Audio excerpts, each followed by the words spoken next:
Yo, yo, yo, Joda. Hello there. How you doing, man? Yes. I need to turn off this. Hang on, dude. Hang on. There we go. It's Saturday night and I'm feeling all right. Saturday night and the feedback is coming through. All right. How you doing, man? Come now, there's no feedback. Not anymore. There's not. Not anymore. There's not. Of course dude, there's not, because we're not going to have any sort of tomfoolery like that on our live stream this evening, are we? None that's Especially planned. with the lovely camera you have there. Oh my. Yes, I'm looking extremely ugly in full HD. You get to appreciate all my. No, man. You know? The accent makes up for anything. You think the accent covers it, dude? Do you think so? Totally. Absolutely it does. Good you stuff, have man. nothing to worry about there, dude. You had a good day today. You were away at a birthday party. You have fun? Yes. My nephew turned 4. Awesome, dude. Awesome. You have lots of yeah. cake. Did you steal the cake? Did you spoil the party? It was a Toy Story sheet cake, so I can't say it was the most delicious of cakes. It was more of like that sugar type of with sugar and some more sugar on it. All yeah, right, like that. cool. Not a Crack cake. It's what Ange calls it, crack cake. No soy. Now, I don't think there was any soy in that. That Good. would be too good for that. No. Good. You don't want to be giving young children soy. You want to No, start them off no, the way you they know, it want was to go. good. The weather was nice, and my brother gets a bouncy castle. Nice. Those inflatable bouncy castles for all the kids. So yeah, it ended up being pretty good. Pretty cool. We've got people in from Mississippi. Awesome, man. We've got John Nelson in there, Mississippi's Reaper, good. Nana. We've got Mr. Stonely, Pierrot. Oh, yes, it's filling up nicely. And of course, this is my birthday week coming up, Joe. Yes, it is. 43 years young.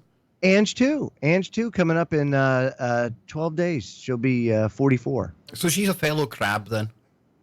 No, she is. Well, she is kind of cuspian on that, but she's a Leo. All right. Oh, talking of this, right? Last night we had a bit of a laugh about Mercury retrograde. Mercury, yeah. Yeah, well, it didn't come back to bite me on the bum. But today, Anne's walking about. First of all, she walks into the cat's bowl, smashes it. Never thought anything else of it. And then later on in the day, she's making dinner, and all I hear is crash, bang, wallop, smash. And I'm thinking, what is going on? And then it hit me. Bloody Mercury. Retrograde. Bloody Mercury. Yeah. So, yeah.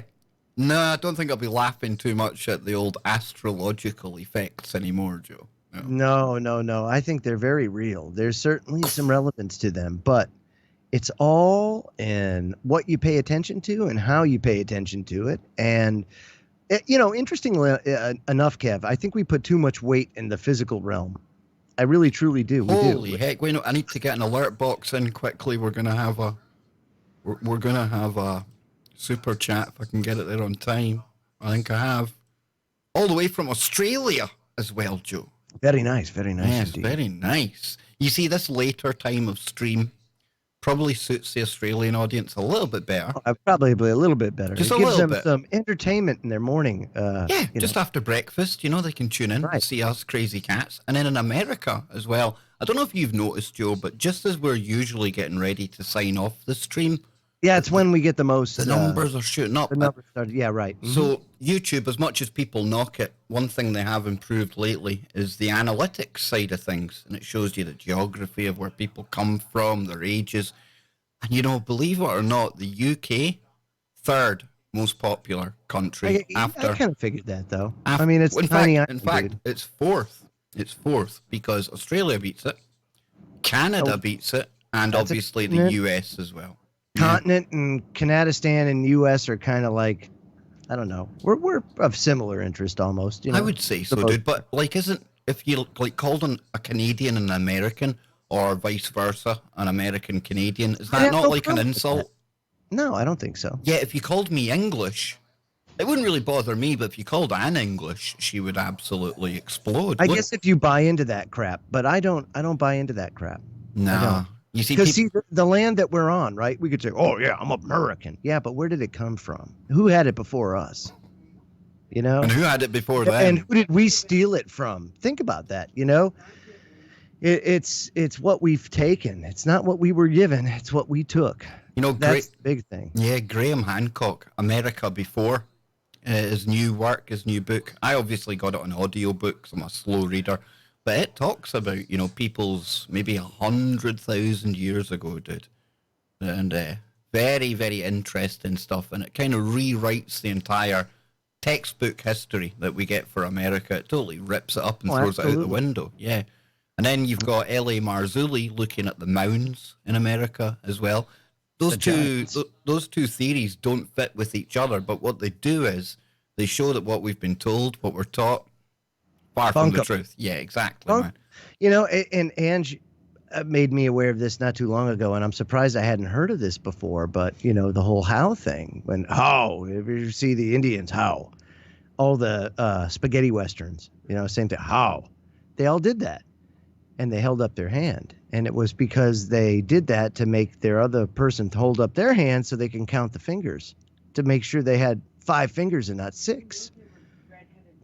Because there were red-headed giants in the land, in the Native American territories.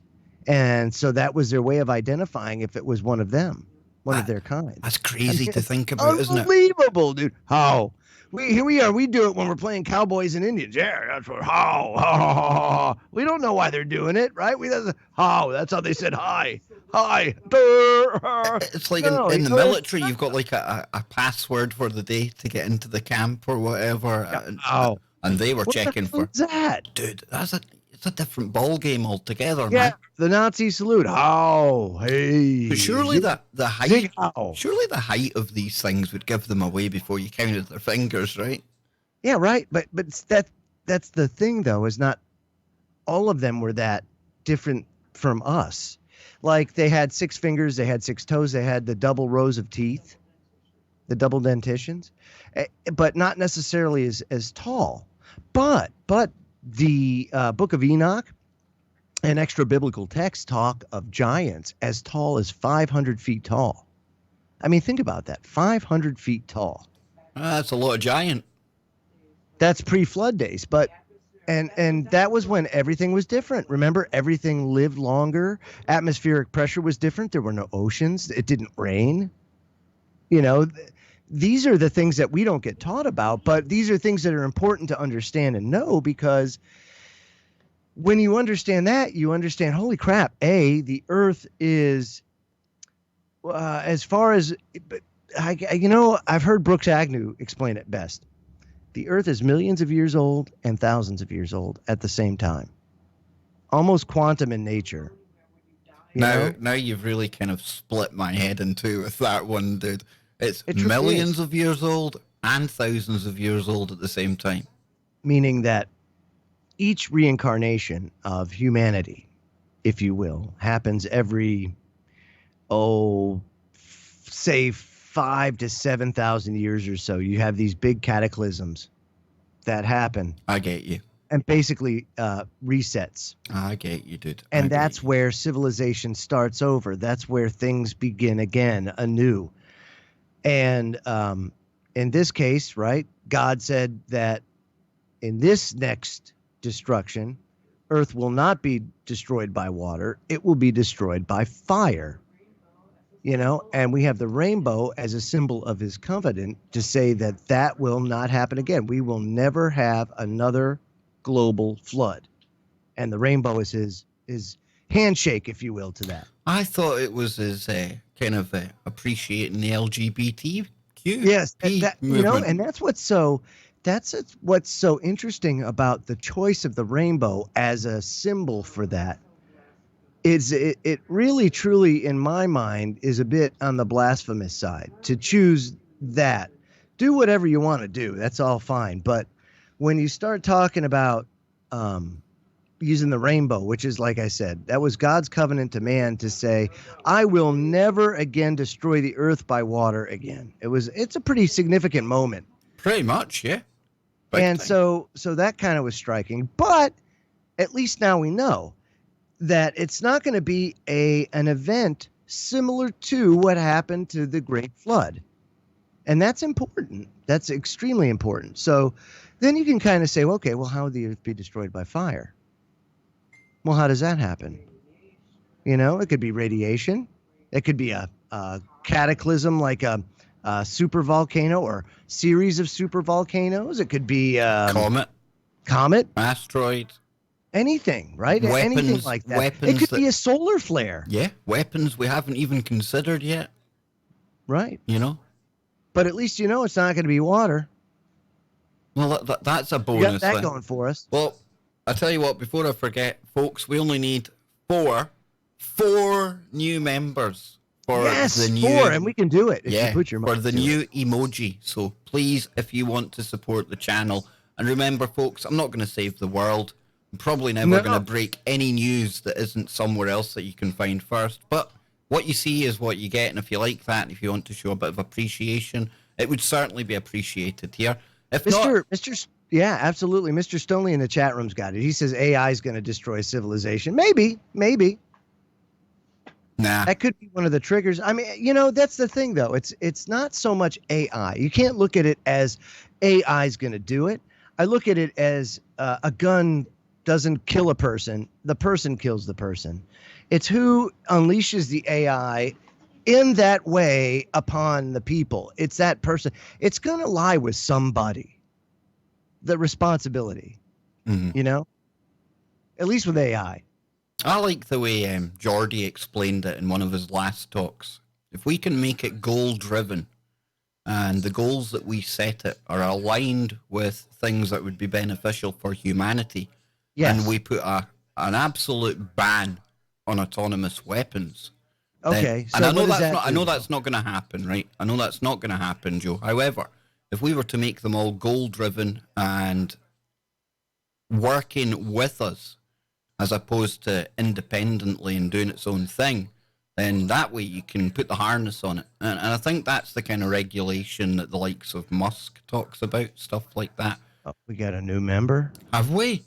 Wow. Oh, now, I hope this comes... 4367, welcome aboard. Wait a minute, I really hope this comes up on... Hey, it's working again. There we go. 3 more to go, folks. 3 more to go. Thank you, Reaper 4367. And the lazy Kraken gaming channel. I'm going to subscribe to you right now because I actually love your name.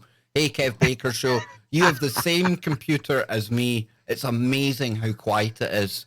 Oh, absolutely. Oh, that's awesome. Do you want to know what it's called, Joe? Do you want to know what it's called? I love it when a plan comes together. What is this? Omen. Yes. Yes. 666. It's clocked at 666. Hey, don't be making booga booga noises. I've got Anne behind me watching paranormal TV shows. Oh boy. And then get this, Joe. Today she was watching one. Well, we both were. And they went to a mine. Now, to be honest, this mine wasn't the most haunted one I've seen. But I remember you sent me a video of a... Yeah. You saw that one with the noise at the back end of it? And I've also watched other ones. Ghost Mine was a show that was on before. Yes, I think it's something to do with The Rock, dude. I think The Rock down there... Has memory? Perhaps. Because it's uncanny. I was looking into this, how many mines you hear reports of the sound of working still going on. And I wonder if that's almost like imprinted, recorded into The Rock. I don't know. It's weird though. Something really almost creepy about like a phonograph, if you will. But how does it replay over and over again? That's the thing. I know. Well, think of quartz, right? And we use quartz crystals and things in electronics and stuff like that. So I'm thinking maybe, dude, I don't know. Do we even understand what's going on when it comes to that kind of thing? Whether it's a mine, whether it's a haunted house, who knows what's going on, man? That's a good question. I don't know. All I can say is that mine video was quite freaky. Absolutely. I mean, it's not something that I would readily go do. Personally, it's not something I'm looking for because when I look for it, I find it. And that's the interesting thing is over the past couple of days, I've been fasting and, like I said, looking for a lot of clarity. And boy, have I got it. I mean, in some very interesting ways.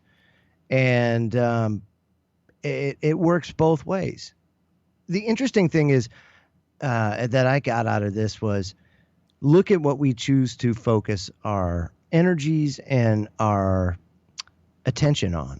Do we focus on the bad things or the good things? And I think you'll come to find out most of us focus on the bad, on the negative, on the dark all the time. We're focused on that. And we fail to often look at the bright side, the light side, to give thanks for what we have. Not only that, but highlight a lot of the good that's happening. Instead, we always focus on the bad. So that's one thing I think I'm going to commit to, is to kind of start focusing a lot more on the good. We've sort of kind of done that without. In a way, we have. We We've have. started to migrate that way with science, and kind of going that way. I think so. Yeah, I definitely. think so. But there's certainly a lot more to be done. And I think that would be much better for everybody if we just focused a lot more on the good stuff than we did on the. Well, exactly, because we're intention generators, intention antennas, call it what you will. And if you focus on bad, guess what? You're going to manifest bad all around you. You start to focus on the good, perhaps we can turn things the other way. And I was thinking about this today as I was reading Ike again. Joe was out the back, Son and myself reading a bit of Ike. And he was talking about this demonic force that's here. And it loves fear, it loves negativity. And we can see we can see from the top down, from the elite families into governments, into their mainstream medias and all the rest of it. They want to keep us in that negativity. Why? Because, go to the Matrix, we're like little power generators. And these demons love that negative vibration. And then the children too, right? So that's why the child sacrifice, the adrenochrome, all that kind of stuff there's legitimacy to it, in that they get and are addicted to these things because really they want to be immortal. They want to be as gods. And the best way that they can do it in the flesh suits, as far as they can find so far, is to go about doing these, these rituals and child sacrifices, and which is nothing new. Look back at the Mayans and look at all the civilizations. It's the way it goes, dude. Yeah. But one thing, I don't think it's ever been measured. And now with the internet and awareness of the issue, there is more awareness. Therefore, there is more of a desire to figure out how bad the problem is and how systemic it is.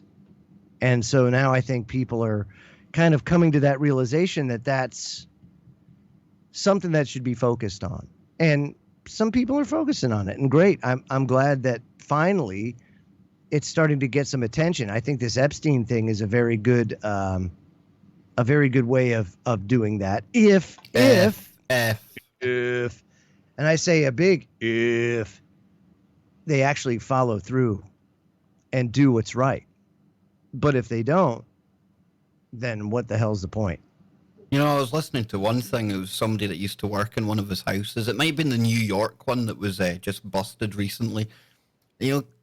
Get a load of this cat, right? He's got a picture, like a massive painting in one of his rooms where he's in the orange jumpsuit. He's in the prison yard. And he's got this hanging Pride and Place in one of his lounges. And he said to the workers or whoever it was that was quoted in the story that he knows he'd be going back there one day. So he thought he would just get it painted up and put it on the wall, Oh, dude. Wow. I know. Dude. How effing crazy. I mean, the guy's a psychopath, man. Big time, like with a capital P. Yeah. Psychopath. And again, I think that the laws pertaining to this stuff are quite lenient and need to be reformed. But even more than that, they need to be enforced. Just the current ones have to be enforced, and they're not. I think way too many children's souls are being destroyed and people not held to account for it. And the penalty for that is much too light. And that's not, I'm not saying I'm not saying that there's any difference as far as taking a life is concerned, but then again, there is, in that it's a child's life. You know, it's an innocent soul that you're messing with and you're destroying. It's before they've ever had a chance. You've taken their innocence away from them, and there should be a special penalty for that. A special penalty for that. That, quite frankly, people, it's like one of the worst offenses you can commit. I keep waking up every morning, though, checking the headlines because I expect him to be shanked on his way to the shower. I don't expect this cat to make it to court, Joe. And if he does, right? If he does, he's got enough data. He's got enough blackmail material. Well, they said they came upon a safe in his Virgin Islands little sex haven thingy there. There was a safe with a treasure trove of sexual tapes and blackmail material. And basically that was his operation. Yep. Is that what he would do is he would lure people in and he would get them to have sexual encounters with underage girls and everything like that. And he would film them and then he would blackmail them into investing with him. Age-old stuff. And that's what he did. He would basically hold their feet to the fire and force them to give him money. So yeah, he was rich as hell and had a bunch of stuff. That was his shtick.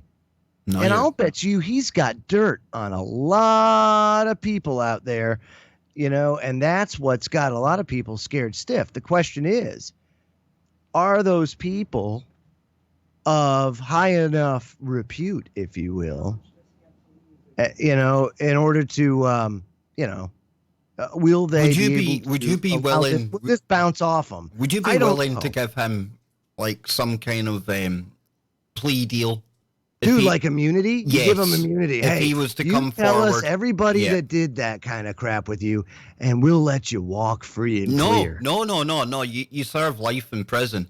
Or whatever. You know what I'm saying? But something like that. We'll let you serve free and clear on your island, but we're gonna encase it in concrete or something like that. You know what I mean? I mean, he could bring something like that, dude. He's friends with Prince Andrew. You know, many pictures of Prince Andrew going out there. You got the Clintons. For me, this is the American version of Savile. Yeah, he was using it to blackmail people in this case. But at the same time, I bet you any money the intel alphabet agencies were loving a bit of Epstein, because that's the kind of operation, you know, you use Epstein, use somebody like that, get some dirt on him, because there's obviously a lot of dirt on him. And then you say, well, since you rub shoulders with these people anyway, how about we just wire your house for audio, visual, and even if they're not into that shady, like, stuff that we were talking about with the children and that, even just taking drugs, you know? Some people don't want their dirty laundry aired in public, and something like that can be enough to corrupt somebody, you know? You've got them. Absolutely, bro. Yeah. Absolutely. But, I mean, look at, like I said, the New York thing and the little that temple down in the Virgin Islands. It's just crazy. Unbelievable. What was there, and the artwork and all of it was sick, and totally meant, if you, in my humble opinion, if you ask me, these are people that are undocumented, off the radar, or for whatever reason they have gotten put in that position. And there's a special place for this sicko. That's all I got to say. And I hope that some of his clientele get put out there. I really, truly do. I think it's probably got the potential to be far bigger than the Franklin. I hope so. I really do. do. I hope it doesn't get buried like everything else. However, here's my kind of fear about all of this, right? And we know from looking into this stuff back in the time of Hampstead and all the rest of it, that there is a push by a certain segment of society to normalize this kind of thing. Yeah. And even stories like this being out. Pedophilia. I know, but even if there's like stories like this, us talking about it, it starts the conversation. And even though people are rightly disgusted and outraged by it, it's still putting it out there, and it's still almost normalizing the topic in general, if you know what I mean, because it's now a discussion point. Yeah. If you get me. Does that make sense? It makes perfect sense. And at the same time, they can use the LGBT community as a vehicle to kind of slip in, like you were saying there. Yeah. Yeah. That's my fears on that. But let's get away from this horrid stuff, Joe, and let's get to. We were talking hauntings a minute ago, right? Yeah. We've got a quality haunting to tell people about, and we're a bit different here on the Kev Baker Show live. Not quite so serious, and if you've just tuned in, you're probably thinking, wow, these guys are deadly serious. Oh, yeah, they're dead serious. Not on a weekend, because as this next story will demonstrate, Oh, me Lord. And we like haunted places, Joe, right? Dude, we are into haunted places, let me tell you. And there are some haunted places where sometimes you find things that you don't really expect. Yes. And according to the Sun. Well, you get playful ghosts. You get, like, nasty spirits. You get spirits that perhaps spank the monkey. Yeah, spank the monkey. Or as the Sun says, the ghost of a masturbating ape that haunts the hallways of a grand country estate in Dorset. How the hell do you guys get along with? I mean, only in the UK. This is not something that happens over in America. We don't get haunted by masturbating apes. Even today when I read the headline. It is Scottish. It has to be. I don't know where that comes. Dude, maybe you guys went on like holiday and somebody went and killed them on a safari or something. But this ape has it out for somebody at Athelhampton Hall. Yes, it's in Dorset. And I used to be based in Dorset for about 9 months when I was doing my trade. Of course, Joe, I knew you would say of course. I knew there was some sort of connection between you and the masturbating ape. I tell you, man, Dorset's a strange place. Yes, it is. In fact, Dorset's the kind of place where you could really justify getting people to say how, because there's probably a few six-fingered ones down there, dude. Oh, is that right? Oh, absolutely. Absolutely, man. But yeah, I was thinking about this today, though, this headline. And I've watched too many hours of ghost hunting shows, right? And usually it's quite hard to determine if it's the spirit of somebody young, old. Sometimes it's hard to tell if it's male or female. How in hell's name do you tell that you've got a masturbating primate on the property? That's a good question. I wouldn't even know what a masturbating primate would look like in real life. Do they do it? I mean, I get the whole... I kind of get what an ape looks like, right? Yeah, you and everything else, but the whole ghost of one, I fail to see. I would probably have a hard time identifying such a thing as a masturbating ape myself, unless, of course, it was like in the corner with a tube sock. Kristen in the chat room says, "Oh well, this will get a mature rating yet again. Wait till tomorrow. You haven't heard anything yet." And tomorrow, folks. This is probably all those people that get offended by offensive ape statements might be, and therefore it might be offensive material. I don't know. Hang on. Somebody says, what have you got against? I can't even read that out. The algorithm will catch that one. I've got nothing against the act that this monkey was caught in. Listen to this. I'll just put it out. The ghost of a randy monkey haunts of a grand English country estate where romantic spook hunters flock to tie the knot. Titillated tourists can often hear the saucy specter laughing while masturbating in Athelhampton Hall in Dorset near Dorchester. And the spooky venue even has soul-searching couples clamoring to have their weddings held there in the hope of having the pervy primate appear in the background of their pictures. The lovable ape afterlife antics have helped the hall to be named as one of the most haunted houses in England after being listed on We Buy Any Homes list of 9 most ghostly properties. The 15th century house was originally built by the Martin family, whose crest featured an excited monkey sitting on a tree stump. The estate's motto was, "He who looks at Martin's ape, Martin's ape will look at him." And ever since, the horny ghost of Martin's ape, or monkey, has haunted the sprawling country pile, making it a go-to destination for curious phantom fanatics. One tourist, a dad of 3, John Morrison, 41, from Derby, who took his entire family to the estate, spoke excitedly about the spanking spook. Dear Lord. He said, quote, "We heard that Martin the monkey who haunts the house loves to scratch his privates while swinging around." How do they know? What's wrong with these people? He says, "We didn't see him, which is a shame because it would have been a real sight. Apparently he's not terrifying, but quite friendly is what we've heard." Nothing like getting the spiritual spunk. There's so many, like, ghost hunting shows in the UK, and I can't ever remember them going hunting for this funky monkey, Joe. No. It says, according to the local legend, the unconventional Martin family did have a pet ape, which was free to wander the halls. And when one of the Martin daughters had an unhappy love affair and decided to kill herself, the compassionate monkey began following her around. And when she climbed a set of hidden stairs to a secret room, the ape trailed behind and watched as she took her own life with the door bolted. By the time the family's search of the house and grounds eventually located the room, the ape had starved to death next to her body. Now its ghost haunts the hall, often scratching at the paneling of the secret room and staircase in an eternal frantic attempt to escape. But the monkey is not alone. The house is reputed to have 6 other ghosts, all human. Sharing that space with a perverted monkey. Imagine eternity with a deviant monkey in tow. A deviant monkey. Well, I was looking at this here, right? I was looking at this here, Joe. All these kind of Victorian and old style clothes and dresses. Yeah. See things like that. That creeps me out. I think there's like attachments comes with things like that, dude. If that's the case, I'm screwed because Ange has about 400 of those. Yeah. This is where I was going. I was going to ask you. I appreciate that. He says that he thinks that there's spirits like spiritual energy tied to all that clothing. But Joe, think about it.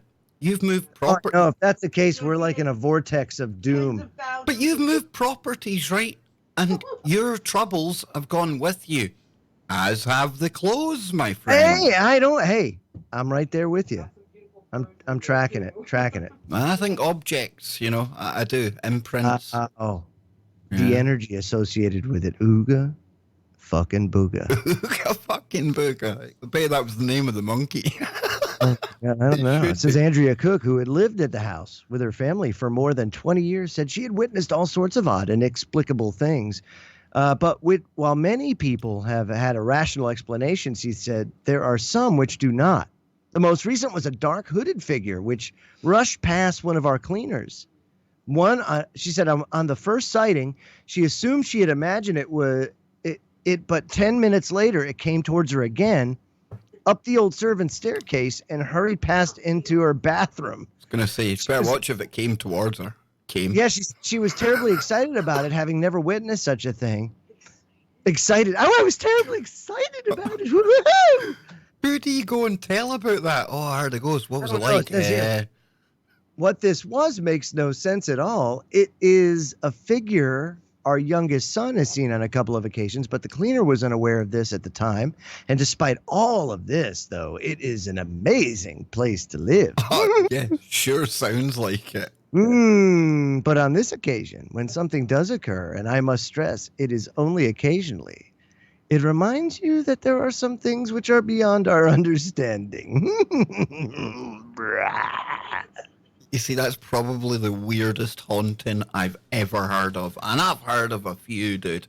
Heard of a few, but never in my life did I. A spanking specter. Funky monkey, spunky monkey. Take your pick, dude. Call it what you will. Call it what you will, man. Spank the monkey. It's craziness, dude. Craziness. Yeah. There's a part of me wants to go back into the whole kind of ghost hunting thing. Part of me wants to do that. But at the same time, I know what comes with it, dude, and it's never good. It can bring some bad juju your way, man. Man, no doubt, dude, no doubt. If you don't know what you're doing, that's what I like about these Tennessee wraith chasers, They give themselves protection, they pray before they go in there. Yeah. No, they look. They do it right, But if you're looking for it, you'll find it. There's no doubt in my mind that you will find it every time you look for it. You're right. Fancy stuff either. I mean, look at the way I done it at Boleskine House, Joe. What amateur hour, dude. No, but I mean, but was it cutesy? No. No, it never is. No. Why are we looking for it? Do you think it would be worth going back there when they open up the School of Crowley just for a visit for a cup of tea? Hell Why? no. Hell no. Bloody hell no, dude. I can't even imagine what's going to be lurking there now. I mean, what is lurking there now, but what people will open themselves up to there in the name of what? What, that new age, what is it? Thelema. Thelema? Yep. Right, yeah, Thelema. Yep. Thelemites. Thelemites. Yeah. Oh, I like that. Mm-hmm. That's kind of nice. It's got a ring to it. I got that from the article. I didn't make that up. I'd like to claim it as my own, but nah, dude, I'm not brainy enough to make up. It's like, what do you have over there? I have a hunk of thelemite right there. That sounds like a rock. It is, dude. It's like, what was it? Dilithium crystals. Sounds like something you'd send over. We can't leave the orbit of this planet without thelemite. Do you think it counteracts the effects of Mercury retrograde? I hope so. Maybe you could wear it around your neck. No, sorry, that's organite, Kev. Organite. Oh, all right. Organite is the stuff that does that. Yeah, I've heard. You're all for everything. I've heard a lot about organite, but hemorrhoids, chemtrails, 5G, elite demons, and elite power. Who knew? People. Who knew, dude? So if you've got some of that in your pocket, does it give you like an invisible force field? Is that what we're talking about? It does, and it acts as a penis pump as well. Ah, did Popeye tell you that? Yes. Cool. Does it even work in Mercury don't use retrograde? it on Mercury retrograde because then it'll probably break, and that's not good. It could break. Yes, indeed. Right, let's get away from masturbating monkeys. Just for a while. Masturbating monkeys. Because okay, so funnily enough, folks, we do have now. other news here, and there was one story I hoped we would get to last night, but we didn't. And that's okay, because we're here now, and this is really cool, Joe. This is really cool. A mini model of Stonehenge reveals how... Hey, by the way, just so you know, Kristen B told you that now that you have your new camera, you can't spank the monkey without everybody knowing. Oh, damn. Sorry. Yeah, it is. It's really kind of clear. You can't get away with that now. There was me planning on doing like live streams on Pornhub every couple of weeks as well, dude. Can't do it. Can't do it. Sorry. Could do it. People will know. People will know that you're touching yourself live. And they'll see it. We need to sit here like this, hands up all the time. Who knows, dude? But look, before you distract me... Stonehenge! Very cool. How voices would have carried an original ancient monument. Now, before we get into this here, this is interesting because James Swagger. Where the hell's James Swagger? I'm still worried about him. I don't know what happened to him. But he was the first one that really started talking about talking to me about the acoustic properties of a lot of these ancient sites. Even just like the burial mounds, they look quite rudimentary, quite simple. But then he was showing the fact that these were perfectly kind of made for standing waves to be created in. And there's even ones over in Malta, I think it is, called the Hypogeum. Yes. Where the acoustics are that good in there. You can whisper in one corner, and it's one of these things where it just kind of, you can hear it everywhere. It's just a whisper, There was a greater understanding of the importance of frequency at that time, of audio frequency, or at least, that, boy, it's sound, for lack of a better term. Acoustics. Sound had more power. You know what I mean? I'm not talking about RF. I'm not talking sound, just sound. Well, you think about back then as well, Joe. I mean, sound was one of the... there's nothing visual for them to go on. No, but if you take a look at a lot of myth and mythology, you'll often find that sound was very integral in, say, opening things and doing, right? Certain frequencies that can heal DNA. Taking down the walls of Jericho. Exactly. Do you see what I mean? There's historical reference to that. And I think that a lot of the old technology revolved around sound, more so than what our modern day energy sources are. And that I think is pretty important as far as, maybe starting to, for lack of a better term, research how to use sound to do things. Like, for example, liquefy stone. If we know it causes liquefaction, earthquakes, because of that vibration, then can we use sound to liquefy stone to create new building materials like a stone material, or like the pyramids like we've seen in South America with the megalithic structures, things like that, you know? No, I don't know. absolutely, dude. Absolutely. You've got the stories of the Tibetan monks as well, with their Yeah, right. trumpets and the bowl levitate and stuff. And isn't it Tesla? Wasn't he the one that kind of had buildings swaying and things? Because he was into all this Absolutely. frequency and vibration stuff. It is. I think it's central to um, man's evolution, is that, because if we don't start to understand that, and we don't start to move away from a lot of the things that we have committed ourselves to in the last 100 years, like nuclear energy, and like oil and things like that, and get away from money that we've been plagued with for 5,000 years or so, start to regain control and capture and exist on that higher level of existence and frequency, and utilizing that type of stuff, not the new agey bullshit that you hear, but really truly looking at what it was that constructed these unbelievable megalithic structures and why they were like that, and then replicating that technology. I think we're at that point where we can actually do that. And that's where the focus has to go.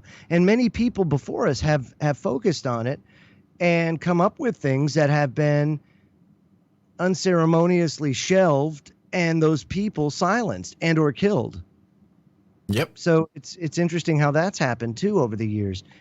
So I kind of see how things are going and what's going on, but these ancient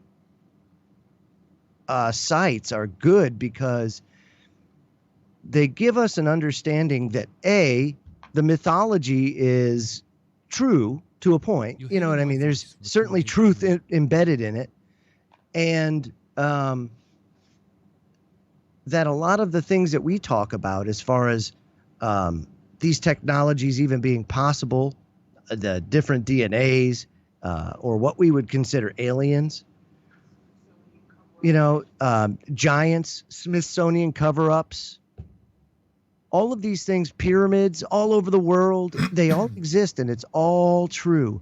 And science, especially modern day science and physics, has done nothing but confirm that these structures and that life, as we know it here on this planet, was no random accident. Oh, big time. So it says here, a team of researchers at the University of Salford in the UK has revealed how voices would have sounded 4,000 years ago inside the Stonehenge monument. Now, the group made a recording of their efforts and posted the results on SoundCloud. So we'll go and take a quick listen to that. Then we'll come back into what it says there. So let's take a listen. Hearing my voice recorded in an anechoic chamber. There are no reflections. All you're hearing is the sound straight from my voice to the microphone. And here I am in the model of Stonehenge, an oralisation of what I would sound like if I went back to 2200 BC and talked within the monument. That sounds like a church, dude. Sounds like a cathedral. It does, but it also gives that voice like a dual tone. You notice that? Mm-hmm. Weird, very nice. I think there is something acoustical to all of these ancient sites, because that was the science of the day. Big time. Well, not only that, but if you were incantating, doing like an incantation, and it had to be at a certain frequency or whatever, or, Plus, you've got that there. I mean, that's going to reverberate. It's almost going to create standing waves within the circle, isn't it? You would think. Joe's getting a download from the brain right now, folks. Oh, yeah, This is what it looks like. And Kristen says the audible was buried. You could barely hear it there. That's weird, because we can hear it on this end, all right? Garbled. Well, no, but it does. It has a garbled sound to it. Almost like a dual tone garbled sound when you're. I wonder, was that what it was for? Like a worship site, if you will. I'm trying to see if the volume's right up on it. Can't hear it. That's a bit annoying. But anyway, if we go back to the story, and I'll drop a link. What I'll do is I'll drop the link for people to listen to in the chat. It's only about 10 seconds long. It won't take you long to listen to it. But it says here, Stonehenge is, of course, well, I don't know if we can say of course, a monument built roughly 5,000 years ago. And there you can see it there, folks, the way it looks today. By Neolithic people for unknown reasons. Well, it's unknown to us. And they left behind no written records. In modern times, the monument has become famous the world over and attracts hundreds of thousands of visitors every year. The researchers explored what a human voice would have sounded like inside the monument during its heyday. Now, to find out, they applied a modern technique that has been used to help architects build concert halls with optimal sound characteristics. The technique involves building a small-scale model of the building prior to construction and blasting sounds at it at 12 times their normal frequency in a sound chamber to overcome the size difference. So what they've done to replicate the technique for Stonehenge, the researchers 3D printed each of the stones and used them to make silicon molds that were then filled with plaster polymer mix. Each of the stones was then painted and placed in its original position within the monument. The result was a 1 to 12 scale model of the original monument, and the tallest model stone was just 60 centimetres. It says, next, the team subjected the model to sound tests in a sound chamber, producing a sound profile for the monument. They then applied the sound profile to the recorded voice of a team member, and the researchers claim the voice in the recording sounds like it would have were the team member to have stood in the centre of the monument while speaking all those years ago. They note that despite large spaces between the stones, a person's voice would have reverberated around the monument, producing an echoing effect. They also suggest it is not likely that people who built the monument knew what impact it would have on a speaker's voice. Well, there's a grand assumption, eh? But, wow, that's a huge assumption. But point out that seems likely they would have taken advantage of the impressive acoustics. Oh, come on. Come on. They're one short of telling us they built it with chicken bones. That's terrible. Of course they knew what they were doing. And I wonder, Joe, if it was for speaking. Or perhaps, maybe the right kind of frequency. It could have been like some kind of ancient healing chamber for all we know. That's what I'm saying, is that they used it for something, and it had the effect on the voice or whatever they were using to give that like dual tone whatever. There was a purpose to it. No doubt. Big time, dude. Big time. Yeah. I can't for a second think that it was, wow, sound good in here. Wow. You know what I mean? It's like, like that's a byproduct of it? Like we weren't thinking of that? Come on. Somebody's asking if it's going to be at CERN also. I'm not sure what you mean by that. Not sure. Maybe I've missed the first part of that statement. I don't know. I just caught the tail end of that. You know what I'm like? I see CERN and my eyes light up, Joe. I know it does. I know. But yeah, imagine them saying that it was maybe just an accident that they had this acoustical look at this properties. In the dark. Breaking news. Transformer fire knocks out power to thousands in Manhattan, halting subway and snarling traffic. That's happening right now. Okay, send me a link, dude. You know what's going to happen on the internet? Probably not going to be able to open it. I'll try. But you know what's going to happen in the next 5 minutes? Folks, mark my words. People are going to say that there's a directed energy weapon attack on New York. I'm going with that. Okay, there you go. You know they will, Joe. You know they will. Okay, so I'll bring this up right now. Let's see what it says. Fox News is usually all right. Yeah, Manhattan Transformer. That's why I went as mainstream and vanilla as I could. Remember the last time this happened? We had the blue light, remember? Yep. People were going nuts. That's not going to play now. A transformer fire caused a large-scale power outage in parts of New York City Saturday evening, knocking out traffic lights, stalling elevators, and limited subway service. As of 9 p.m. Saturday, Con Edison reported that more than 45,000 customers were without power in an area that included Midtown Manhattan and the Upper West Side. The New York Fire Department said the outages impacted 71st Street south to 42nd Street and east from the West Side Highway to Fifth Avenue. The Metro Authority tweeted Saturday evening that signals on the A, C, D, E, F, and M subway lines were affected, and 4 stations were closed to the public due to the lack of power. The agency added that the service was limited on 7th Avenue and Lexington Avenue lines as well, so they have limited service. This is really serious as far as that's concerned. Yeah. Social media was full of reports of citizens directing traffic at some midtown stations or midtown intersections because of huge traffic snarls. So people actually stopped what they were doing to help direct traffic. Yeah, you can see it there as well. I mean, it's looked pretty much dark with the power out, but I can guarantee you already on YouTube, there's going to be people saying that this is like some kind of directed energy weapon. Jesus have mercy. Yeah, you know it's coming. You know it's coming, dude. You absolutely know it's coming. It will be some kind of secret terrorist attack, test. whatever. Yeah, I mean, we had the earthquake in California last week, and people were speculating. Did they? Are you serious? They weren't. I'm deadly serious, dude. Deadly. Yeah. Yeah. Despite the fact there was swarms and everything else. Do? I don't know, man. I was saying to Scott this last night. Scott's probably more clued up on earthquakes than I am. Yeah. And he said he's seen these same and either reports. of us, really. I mean, but he says, I can't see where people are coming from. Yeah, it's it's a military base, China Lake, where it happened, but it's got all the hallmarks of an earthquake. Speaking of China Lake, I'm so glad you brought that up because I was over there combing that metro, and sure enough, I found some great Russian news. And I thought you would be interested into knowing this. Maybe drop a line with Uncle Vlad about what some of these people are doing for their influencer photos and everything like that. Listen to this.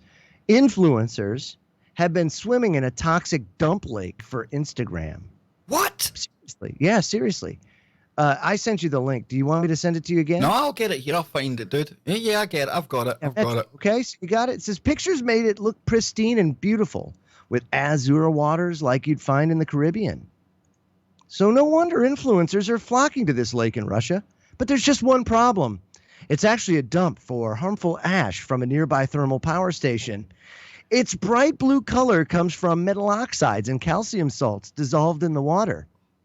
The Russian plant, which owns the lake, urged people to stop swimming in pursuit of the perfect picture. I'm laughing at the dude on the unicorn, man. In the unicorn. Siberian Generating Company warned online, quote, "You cannot swim in the ash dump. The water in it has a high alkaline environment. Skin contact with such water may cause an allergic reaction." Ash. They say at the bottom of the lake was extremely muddy, the bottom, and getting out is almost impossible. In capital letters, they urged, "Therefore, we ask you very much that in your quest for a selfie, you do not fall down into the ash dump. This is the biggest risk."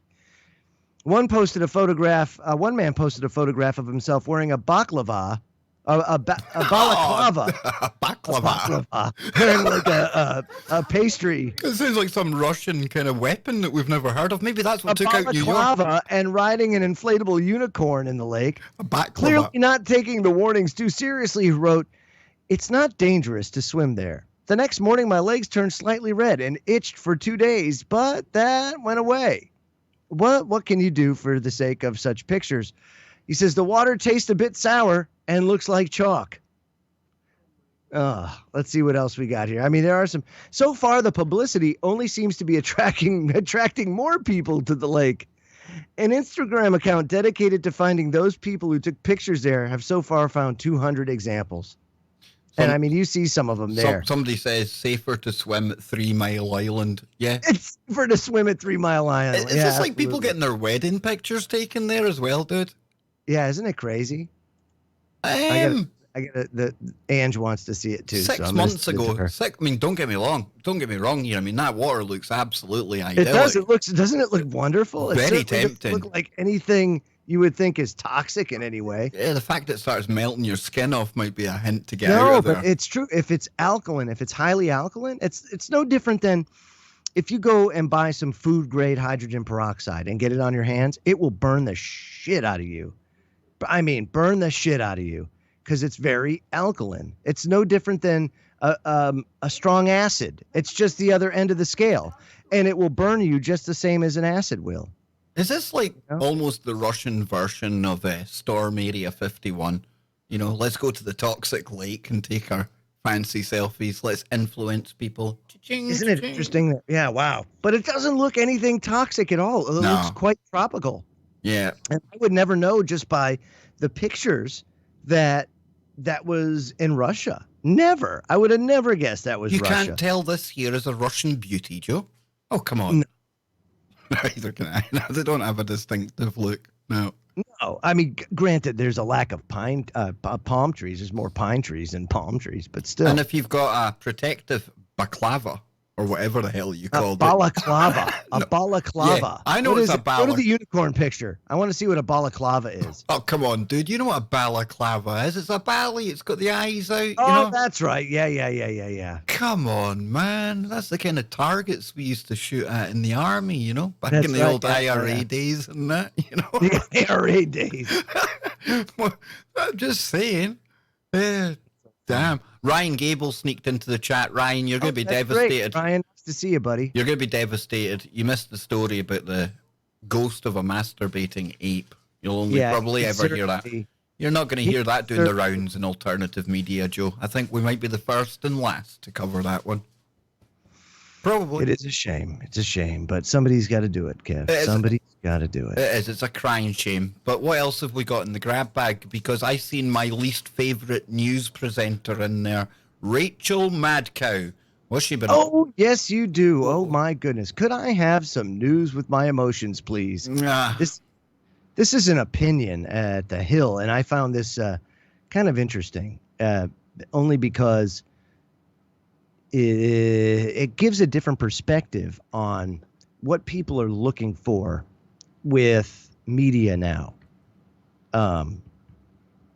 Let me get into it. It says, Walter Cronkite unnerved a nation 56 years ago simply by taking off his glasses. The video has been seen by countless millions over the decades. Cronkite announcing live on television in 1963 the death of President Kennedy. He stops for a moment, removes his glasses, composes himself, and moves on. The gesture rattled Americans because they expected journalists to convey a calm sense of authority, a reassuring stoicism in the face of Cold War standoffs, civil unrest, and even the assassination of a president. And things can change and have changed. Emotions now blanket the media landscape like an infant's crib at bedtime. Google Shepard Smith emotional, and up comes nearly 3 million results. Many of them focused on the Fox anchor's recent visceral response to immigrant suffering. A search of Rachel Madcow crying delivers more than 1 million offerings. Many of the MSNBC's hosts' reaction to border detentions and the Mueller report. I don't get her. I don't get her at all, dude. Before you go on, I don't get her at all. Justa in the chat room got it right. She looks like a teenage boy for a start. And I've seen her trying to deliver the news. And listen, I don't pretend. I'm not a newsreader. I'm not one of these mainstream cats. I trip over my words all the time. There's no expectations on me. But she's like one of the top kind of anchors in the US, and she's pathetic. Oh, it's And awful. She weaponizes news. I mean, it's terrible.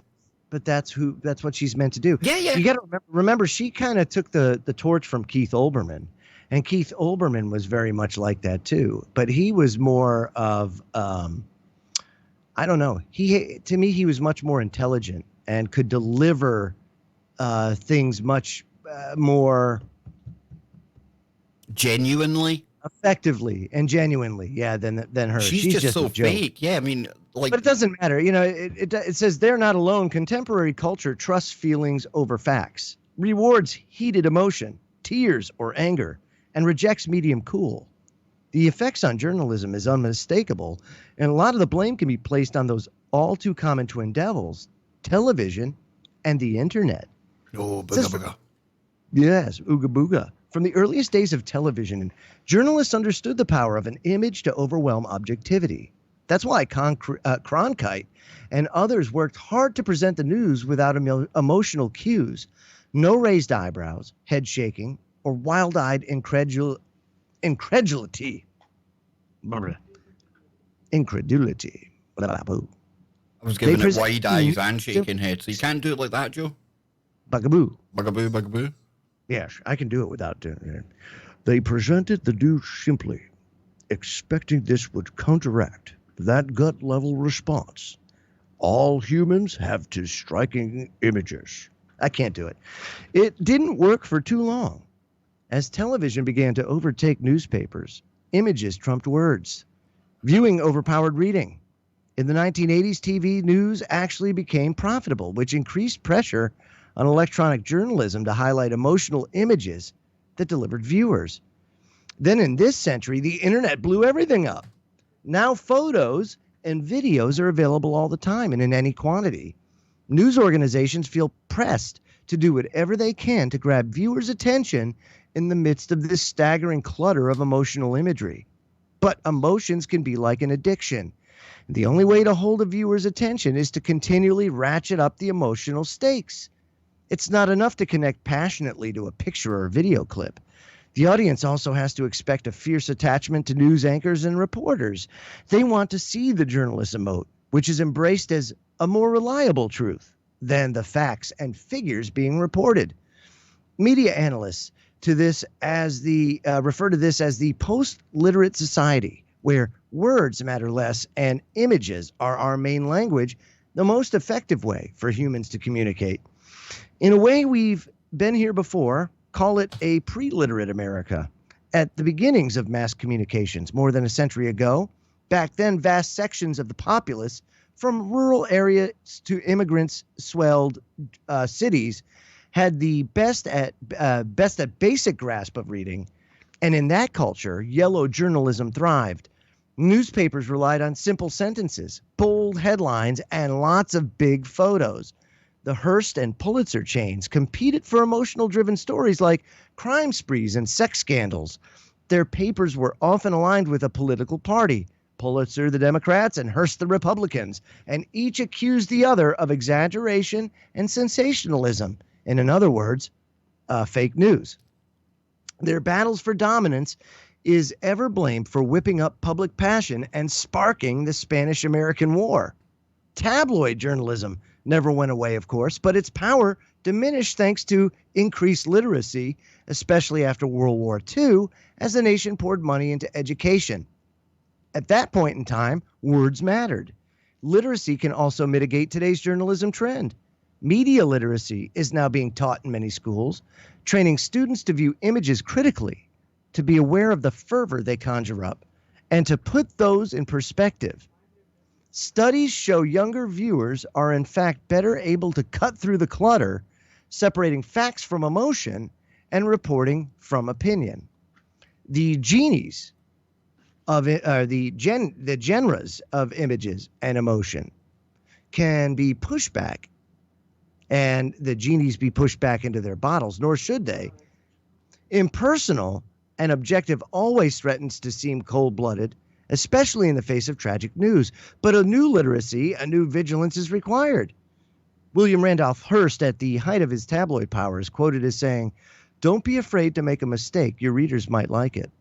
But journalism is better off when readers and now viewers can look critically at what's in front of them, whether words or images, and value facts above all else. So, I think personally that it is important to highlight what you come to find out and kind of pass down what you find is trustworthy sources. But at the end of the day, truth is in the eye of the beholder.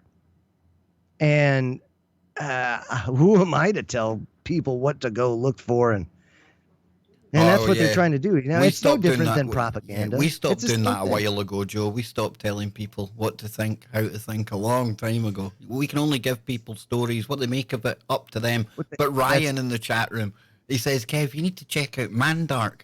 I'm like, Mandark? Who the hell's Mandark?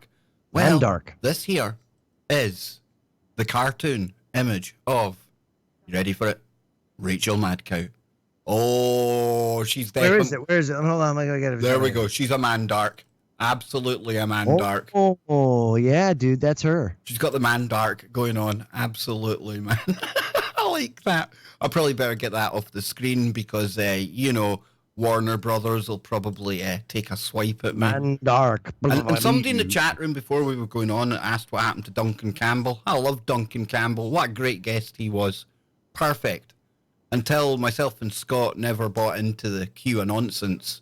And then one day he made the mistake of telling me he was going to start working with the Alliance of Q in Britain. I'm sorry, but come on. Nah, it had to end. It was too good to be true. A good guest like that, he got waylaid into the Q nonsense. So that's where he went, folks. Don't hide anything here. You can go and ask Duncan. I think he took the hump at me and Scott for laughing. I'm bursting out hysterically laughing when he said he was going to work for the Alliance, Joe. It's of course, it's really not a laughing matter because they discuss relevant. Great show, dudes. Hey chat peeps, happy Saturday. And Smokem if ya gotem. Brown chicken, brown cow. Polly puff puff pass. Oh, I like that as well. And with it being my birthday week, ladies and gents, if you want to donate to the show via PayPal, that would be very, very appreciated as well. Oh, yes. And we can cut out the Google middleman. Shh, the algorithm might hear me. Shh. Don't say any more, Joe. Don't say any more. Yeah, no, of course not. No, thank you, Justa. That's brilliant. And I love the brown chicken, brown cow. I love that. Absolutely love it. It's classic, man. So, yeah, back to your story you were covering, Joe. I kind of distracted you there with Man Dark. Oh, it's gone and you're kind of lagging out now, which is kind of cool. That's kind of cool. You're kind of going all laggy and behind the times and Joe's in another dimension. It's because you use that silly... Oh, you know what I was going to say is that it's a shame that these scam artists use very relevant topics and things that they appeal to emotion. And that was one of the things that I think is big in media today is they utilize appeal to emotion, which of course is when you're talking about presenting facts or a debate, it's one of the last things you do. It's like breaking one of the cardinal rules. It's not objective otherwise. If you're appealing to emotion, you violate one of Popeye's golden rules, and that is no good. Exactly. You break into Popeye's trivium and smash it all up. Yeah. Yeah. Beard is Joe, broken. Have you not noticed though nowadays, whatever's causing this, nothing can just happen organically. Everything's got to be spun into a conspiracy one way or another. Everything. Nobody can pass naturally. Nobody can do. No event can happen. It's the way we're told it happened. Everything has to be kind of squeezed into, some kind of a conspiracy comes off the back of it, or it's added to some of these other fake conspiracies that are out there. And as somebody that's in the alt media, and I hate even classing it as alt media anymore, I'm just me. I mean, as a conspiracy theorist, which I suppose you would say I am, I just don't get it, dude. I mean, but there goes the labels again. We don't do that. We don't do the labels. We try not to. Right.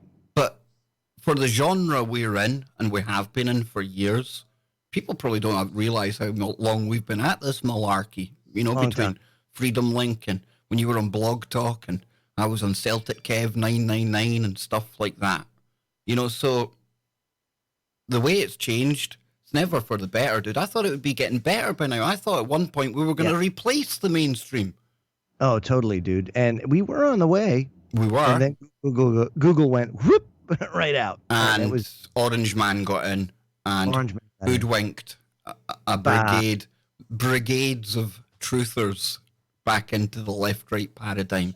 Pesky Orange Man. They did exactly what they did with the Ron Paul revolution.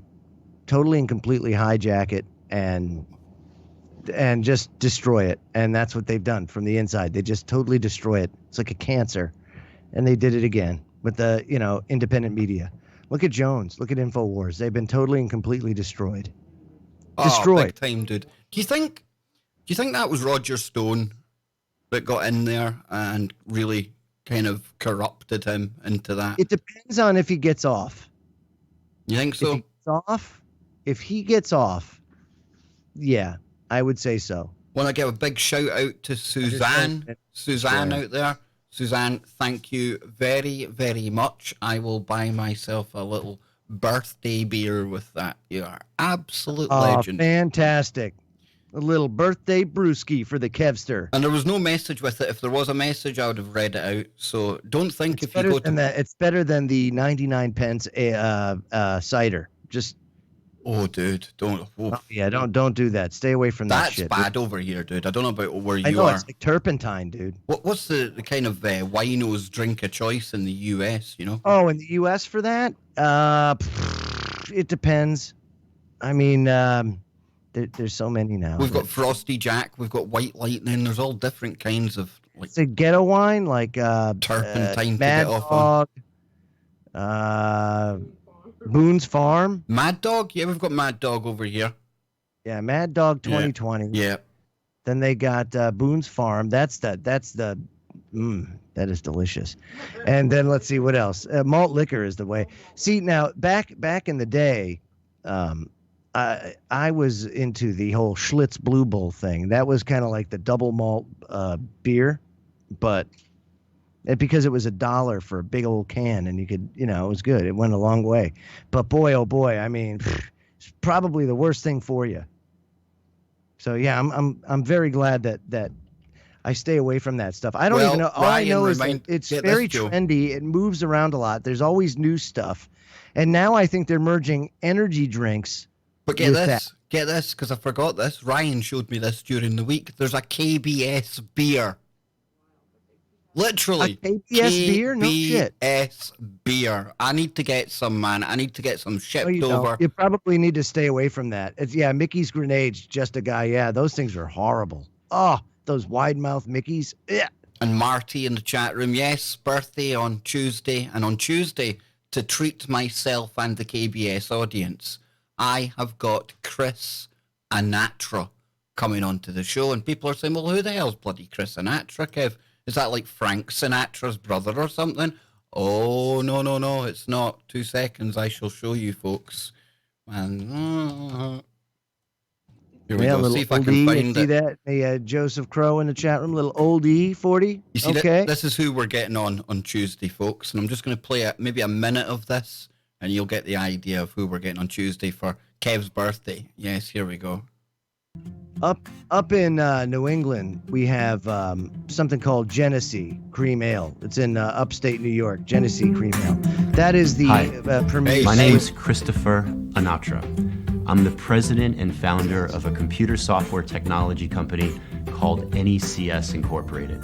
NECS creates a specialized line of software called Entree, which was created for the specialized needs of the food distribution. So you got this guy's coming on? On Tuesday. Yeah, on Tuesday, dude. Very good. So you have him coming on. Yeah, I got him, man. I told people. I remember you playing this. This is fantastic. A food distributor is someone that has a warehouse.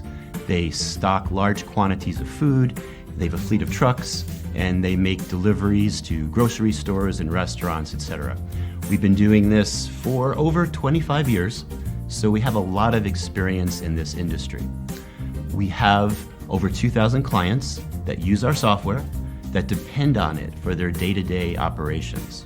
I'm making this video for my clients to explain some possible causes for changes to their data and how it relates to quantum physics and a phenomena that's been called the Mandela effect. The Mandela effect? What? A company talking about changes to their data? Say it isn't so, Joe.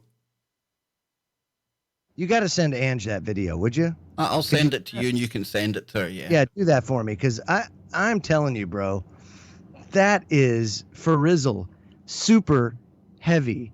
Here you've got a guy that is really, if you think about it, he's in the industry, very heavily in the industry, in a software type of distribution environment, and he's talking to his customers about Mandela.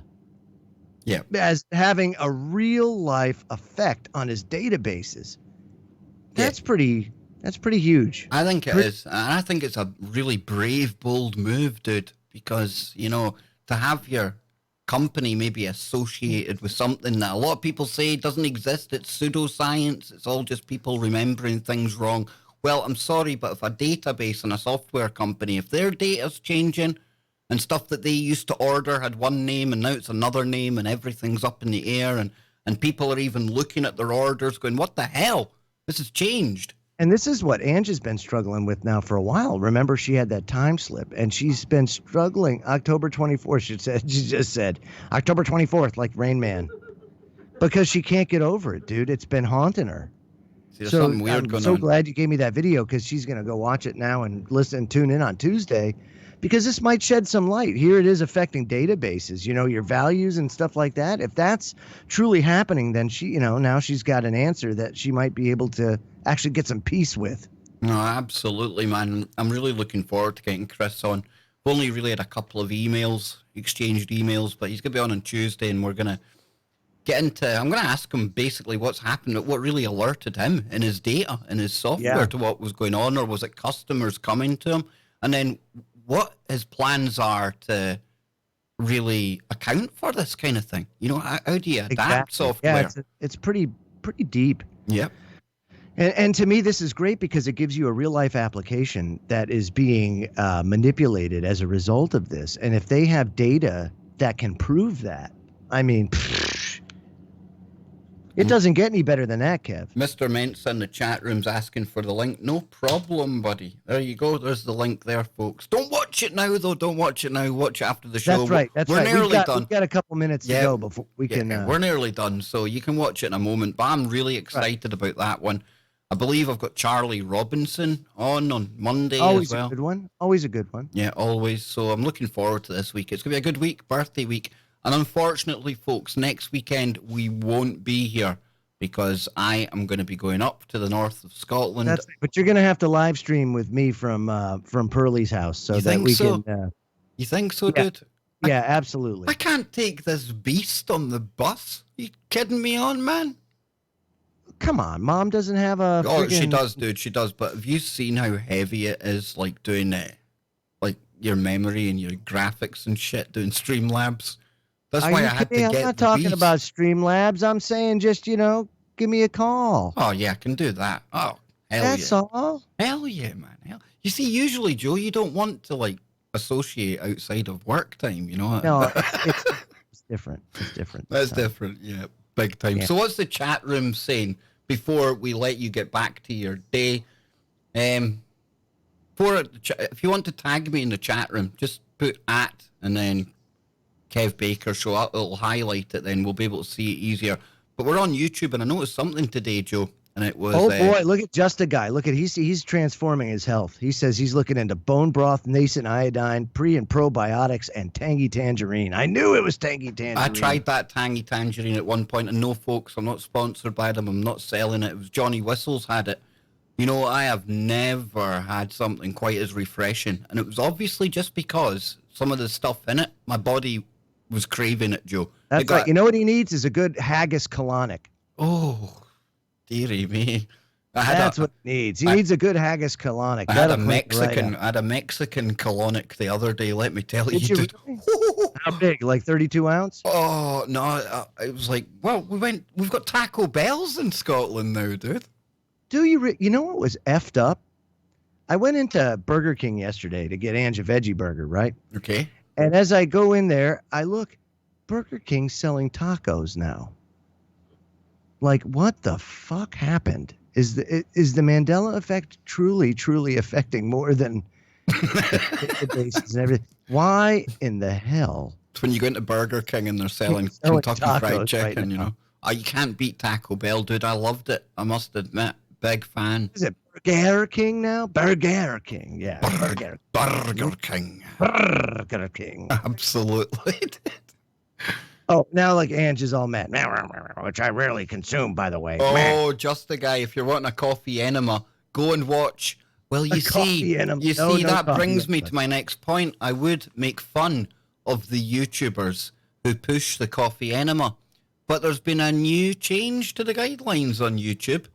Get this, folks.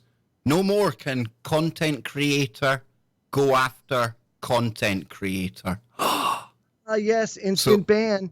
All the drama that we've been seeing in recent months, and I would go back as far as when Trump came into power, we had a wave of all these newcomers coming into YouTube and things, and a lot of it is drama-based, you know? One responds to the other, and the other one responds, and that's all going away. And I wonder, get this, Joe, here's a thought, and I got this from Jeremy, The Quartering, great channel, but he was thinking about it. He was thinking, you know, is this something bigger going on here? Does this mean that we can't, like, criticize maybe movies coming from Warner Brothers, from Disney, because they've got channels on YouTube, so are they going to be deemed content creators like everyone else out there? So you can't criticize any of their work. You can't criticize any of their products.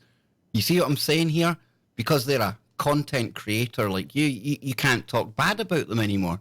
So, again, new YouTube rules coming into effect, folks. And Keemstar is somebody that I watch a lot. Drama alert. That's all he does is cover other YouTubers and stuff. People are interested. Done. People are interested in it, you know? So yeah, I know. I get it, but that's That's whatever. gone. Yeah, it's out the window now. I don't know. I kind of like it. So let's see. I like it as well. I like it. Everyone likes a bit of drama, you know? So I'm going to look at the chat room. Nobody's tagging us for anything, Joe. So we should just get ready to go for the night. And folks, tomorrow we'll have some news. We'll have some woo. But towards the end of the show, I'm going to warn you right now. It's definitely going to get an 18 rating because it's the kind of stories that really only adults should be listening to anyway. So yeah, right. Forewarned is forearmed. Forewarned is yes, as they say. But I want to thank everyone for coming today. And if you missed the story about the masturbating monkey, which myself and Joe think is absolutely brilliant, you can go back to the start of the stream and you can watch it again. Yes, you can get your rocks off listening to the spec. Well, you can't listen to the monkey doing that. That would just be wrong, Joe.